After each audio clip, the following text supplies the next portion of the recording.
Hi everyone, this is Sumit संगय।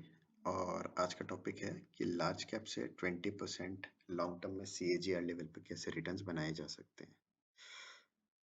Normally हमने यही देखा है कि लार्ज कैप में 12 to 13% के रिटर्न्स नॉर्मली आते हैं, बट आज हम डिस्कस करेंगे कैसे हम 12-13% की जगह 20% लॉन्ग टर्म में सीएजीआर लेवल पे हम रिटर्न्स निकाल सकते हैं। सिंपल है, ज़्यादा कॉम्प्लेक्स है नहीं। हम निफ्टी का एक नेक्स्ट 50 इंडेक्स है वो सिलेक्ट करेंगे और अभी मैं एनएससी की वेबसाइट पे गया और एक नॉर्मल उनका डॉक्यूमेंट निकाला नेक्स्ट 50 का। और आज हम ये डिस्कस करेंगे एट लेंथ, जिससे कि हम इससे कैसे 20% रिटर्न्स निकाल सकते हैं। तो इफ़ वी फर्स्ट अंडरस्टैंड कि ये निफ्टी नेक्स्ट 50 है क्या, तो निफ्टी की जो टॉप 100 कंपनीज होती है उसमें से पहली 50 कंपनीज को हम निफ्टी 50 बोलते हैं, और उसके बाद की जो 50 कंपनीज है उसको हम निफ्टी नेक्स्ट 50 बोलते हैं। तो निफ्टी नेक्स्ट 50 में जो कंपनीज है वो या तो मिड कैप से लार्ज कैप में आती है, या फिर जो कि फ्यूचर में जाके निफ्टी 50 का पार्ट भी बन सकती है, और कुछ कंपनीज जो निफ्टी 50 का पार्ट पहले हो चुकी है वो वापस निफ्टी 50 से निकल के निफ्टी नेक्स्ट 50 में आती है। तो कुल मिला के ये 50 कंपनीज होती है, लेकिन ये लार्ज कैप कंपनीज ही है। तो करेंटली जो नेक्स्ट निफ्टी नेक्स्ट 50 की कंपनीज है, इसका अगर आप पोर्टफोलियो लेवल पे सारे सेक्टर का एनालिसिस देखें तो इसमें कुल मिला के consumer goods, financial service, pharma, automobile, cement, capital goods, energy, services, metal और बाकी सब में इनका allocation as per this chart है, जिसमें हम देखेंगे कि लगभग लगभग major consumer goods, financial service और फार्मा और ऑटोमोबाइल इनका मेजर कंपोनेंट है, और बाकी सबका माइनर इन बिटवीन 7 to 3% के बीच में एलोकेशन है।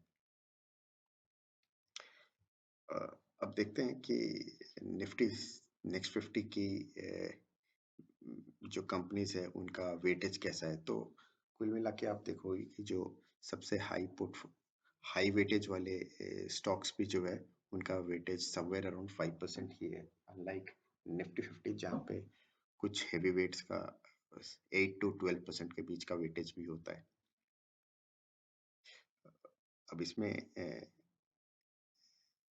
इसका एक कंपैरिजन निफ्टी 50 के साथ भी कर लेते हैं। जैसे कि आपको दिख रहा है कि अगर आप लॉन्ग टर्म में निफ्टी 50 के साथ अगर निफ्टी नेक्स्ट 50 का देखोगे तो रिटर्न काफ़ी ज़्यादा है, जो इस चार्ट में इंडिकेट कर रहा है। ये लगभग 20 इयर्स के ऊपर की डेटा है। और अगर हम रिटर्न्स एनुअलाइज्ड रिटर्न्स भी देखते हैं सिंस इट्स इंसेप्शन, तो निफ्टी नेक्स्ट 50 के रिटर्न समवेयर अराउंड 16.3% है, जबकि निफ्टी 50 के रिटर्न्स समवेयर अराउंड 12% है, जो कि क्लियरली दिखता है। और अगर हम 1 ईयर, 3 ईयर, 5 ईयर, 7 ईयर्स और 10 ईयर्स का भी देखते हैं तो लगभग लगभग मोस्ट ऑफ द केसेस में निफ्टी नेक्स्ट 50 जो है निफ्टी 50 को बीट करता आ रहा है। तो अगर आप देखो since inception 16.3%, 10 years, last 10 years का 20%, last 7 years का 19%, last 5 years का 16.9%, 3 years का 12% और last 1 year का -9%। और अगर आप इसी को कंपेयर करोगे निफ्टी 50 से तो clearly most of the times जो है निफ्टी नेक्स्ट 50 जो है निफ्टी 50 को बीट करता आ रहा है। अगर हम वॉलेटिलिटी की बात करें तो वी कैन सी कि निफ्टी नेक्स्ट 50 की वॉलेटिलिटी निफ्टी 50 से ज़्यादा रहती है नॉर्मली। और रिटर्न टू रिस्क की बात भी करें तो typically most of the cases में अगर हम देखेंगे तो निफ्टी 50 से इसके रिटर्न टू रिस्क के रेशियोज भी ज़्यादा है, जिसका मतलब है कि नॉर्मली हमको रिटर्न्स ज़्यादा आते हैं as per risk compare to Nifty 50।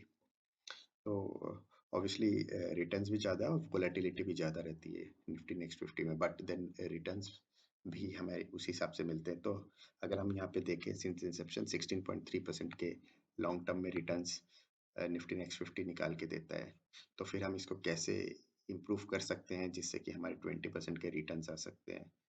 तो आइए चल के वो डिस्कस करते हैं। मैंने ये लिस्ट निकाली जो निफ्टी नेक्स्ट 50 की लिस्ट है स्टॉक्स की, और कंपनीज को मैंने कैटेगराइज किया पब्लिक और प्राइवेट के बीच में। तो यहाँ पे 50 कंपनीज में से मैंने पब्लिक सेक्टर एंटरप्राइज अगर देखी तो ये लगभग लगभग 10 कंपनीज है और प्राइवेट कंपनीज 40 है।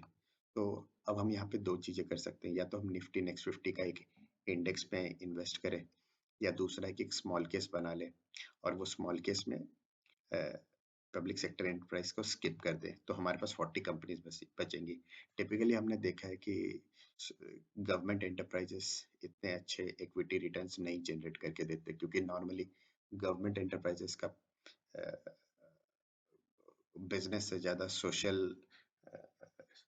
सोशल गिविंग का पर्पस ज़्यादा रहता है। तो अगर हम उनको स्किप करके सिर्फ प्राइवेट कंपनीज, ये जो 40 कंपनीज है, इनका एक स्मॉल केस बना के इसमें इन्वेस्ट करें और इसमें एसआईपी के थ्रू इन्वेस्ट करें, तो हम देख सकते हैं कि अगर हम प्राइवेट कंपनीज में इन्वेस्ट करें तो ये स्लाइटली बेटर रिटर्न्स देंगे हमें, और हम अप्रोक्सीमेटली अगर इसको 2% टाइप का इम्पैक्ट माने, क्योंकि ये 40 कंपनीज है और जो 10 कंपनीज हम स्किप कर रहे हैं उसके वजह से ओवरऑल ये 40 कंपनीज स्लाइटली बेटर रिटर्न्स देंगे compared to the government enterprises। और क्योंकि प्राइवेट कंपनीज ज़्यादा है इस इंडेक्स के अंदर, तो हम ये मान के चल सकते हैं कि इन 40 का इम्पैक्ट ज़्यादा रहेगा कंपेयर टू द 10 कंपनीज जो हम स्किप कर रहे हैं। तो अप्रॉक्स अगर हम माने तो ये हमें 2% का गेन भी देते हैं, तो इंस्टेड ऑफ 16.3% रिटर्न्स हम 18.3 टाइप के रिटर्न्स हम निकाल सकते हैं इससे। और इसी में अगर हम एसआईपी के थ्रू अगर इन्वेस्टमेंट करें तो हमें इससे स्लाइटली मोर रिटर्न्स मिल सकते हैं। तो अगर हम देखें तो अगर स्मार्टली हम इसमें इन्वेस्ट करें निफ्टी नेक्स्ट 50 के कंपनीज में, तो ये मोटे मोटे में सारे लार्ज कैप कंपनीज है और इसमें रिटर्न्स भी हमारे 20% टाइप के आने के चांसेस बहुत ज़्यादा है।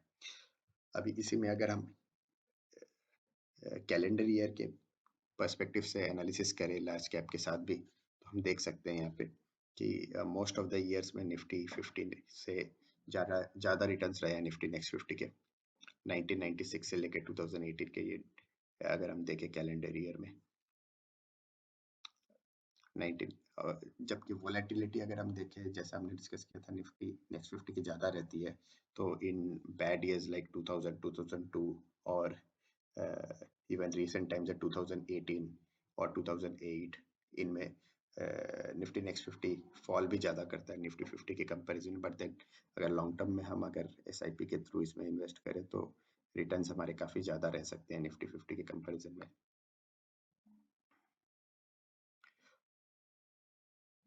और काफ़ी सारे पीएमएस एक्सपर्ट्स और म्यूचुअल फंड के एक्सपर्ट्स भी ये मानते हैं कि निफ्टी नेक्स्ट 50 में जो हमारे स्टॉक्स रहते हैं उनमें से अगर हम देखें तो काफ़ी सारे कंपनीज निफ्टी 50 के पार्ट भी बनते हैं फ्यूचर में। तो ये एक बड़ा एडेड एडवांटेज होता है निफ्टी नेक्स्ट 50 के कंपनीज में इन्वेस्ट करने का। तो ये एक छोटा सा प्रेजेंटेशन था जिससे हम लार्ज कैप के थ्रू भी 20% के रिटर्न्स ला सकते हैं। बहुत सिंपल से मेथड है और ये मेथड फॉलो करने से हम इजीली 20% टाइप के रिटर्न्स निकाल सकते हैं। बस यही है कि इन एवरी 6 मंथ्स इंडेक्स में थोड़े बहुत चेंजेस होते हैं, लाइक 1 और 2 स्टॉक्स जो इसमें ऐड होते हैं और कुछ एग्जिट होते हैं अकॉर्डिंगली। तो वो जो भी चेंजेस होते हैं उनको हमको 6 मंथ्स में एक बार चेक करना होता है कि जो भी स्टॉक्स नए ऐड हो रहे हैं या रिमूव हो रहे हैं, हम डिसिप्लिन के साथ उनको अपने पोर्टफोलियो में ऐड या माइनस करते हैं। तो यही है। Thank you.